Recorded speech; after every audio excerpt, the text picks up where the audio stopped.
Hi, my name is BREGJE and I would like to welcome you to this Estona Super Thanks Q&A.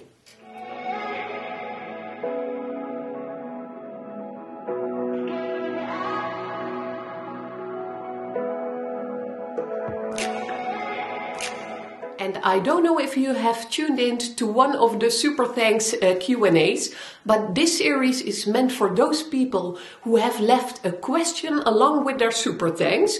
So if you have used that small heart-shaped button below one of my tutorials to leave a small tip or a donation, you can ask a question as well and I will answer it in this series.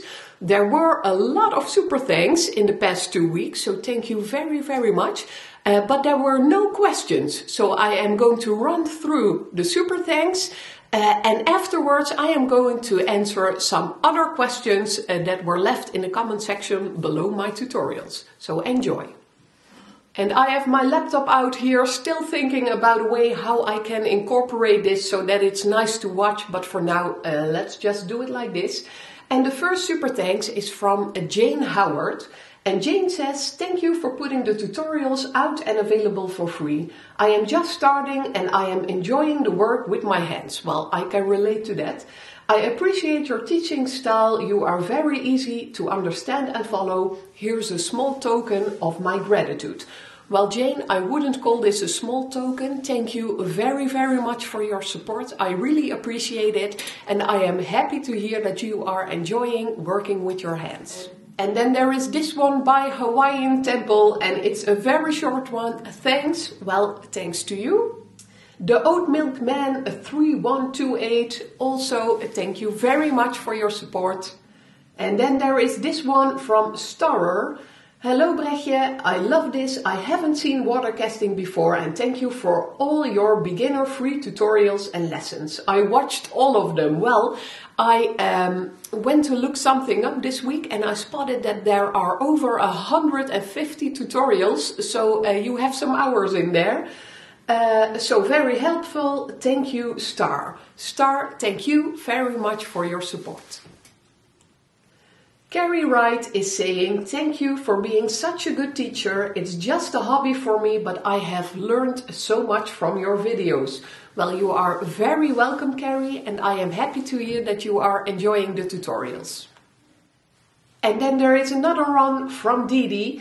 Thanks for answering my questions, because I did answer questions in the Super Thanks 1 and Super Thanks 2 video from Didi. And referring me to the correct tutorials, I am working and I am constantly inspired by you. Well, that is a great compliment, so thank you very much. And I really feel like we're in this together, so that we are learning and exploring metalsmithing as a team here. So thank you very much for your support. So thank you very much to all the people I just mentioned. And the reason why I am so thankful for your support is that I am making all my videos for free. So it is very nice to be able to do something back for my family as well. So thank you very much. And now let's go on with a couple of questions that were left here by other people. So not super thanks, thank yous, but what's a Q&A without questions? So let's continue there. And this message is by Mustard for All, so I am guessing he likes mustard.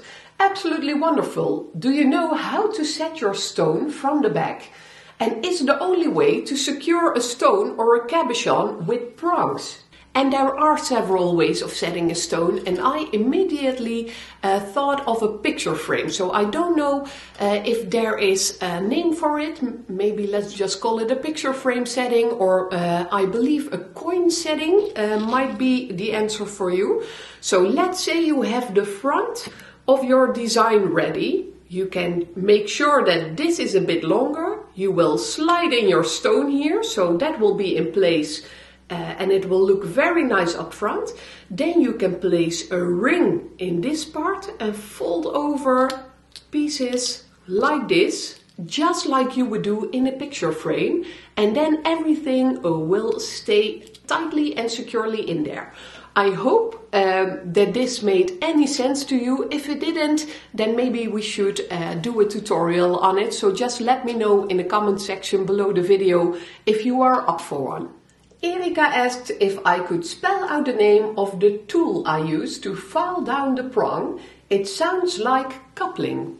And this is the tool I was talking about in that tutorial, and it's called a cup burr, and you spell it C-U-P burr. So you can use it in a size that's the same size of the wire that you want to round out. And again, don't forget to lubricate this one because it will dull easily, but it will give you that nice rounded off top on one of your prongs. And finally, this question by Linda Fountain. I am finding your videos incredibly helpful. For a beginner, what size spiral blades would you recommend? So I have to tell you, Linda, that I wasn't even aware that there were several sizes of spiral blades, so I just picked one and used it. And with a lot of tools, there are so many tools out there, but you really don't need all of them. So most of the wax carving that I do is done with my regular silversmithing tools. So spiral blades, they are convenient because if you do cut with a regular blade, you just need to cut really, really slow. Otherwise, the wax will melt right behind your work, but it is possible, and I even did a tutorial on wax carving with your regular tools, so you can check it out.